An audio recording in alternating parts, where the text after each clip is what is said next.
offers you when you're doing it right. And again, what I do is not to offend anyone, but I want to show you how these things have crept into our modern day society. Our international banking cartels, which control, finance, and organize and direct all of this corruption, wars, and bloodshed, and we're all well aware of that, but most people don't know that international banking cartels go back to the Vatican.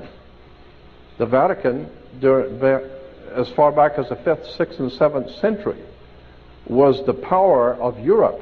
The Vatican dominated Europe, and Europe dominated the world. Even the Uniform Commercial Code, the international banking codes of the world, are based on Vatican canon law. I mean, that's why when you walk into a courtroom, why do you have to go to court? Does anybody ever wonder why you go to court? I mean, you play basketball on a court, and you play tennis on a court.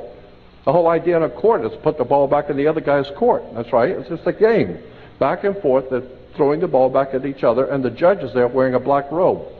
Black because of the planet Saturn. Saturn was the god of banking. That's why the judge sits on the bench. Look it up. Look up the word bench. You will find the word bench is a Latin word for a bank.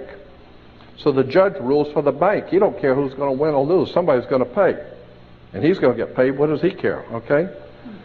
So consequently, the judge rules for the bank. He sits on the bench. The whole idea is you're in court to play ball back on the court. How do you play tennis on a court? You play with a racket. Why? Because the whole thing is a racket. They're using terms and symbols and emblems. And they're playing on you. You know, a lot of people think, well, these are just play on words. Don't bet on it.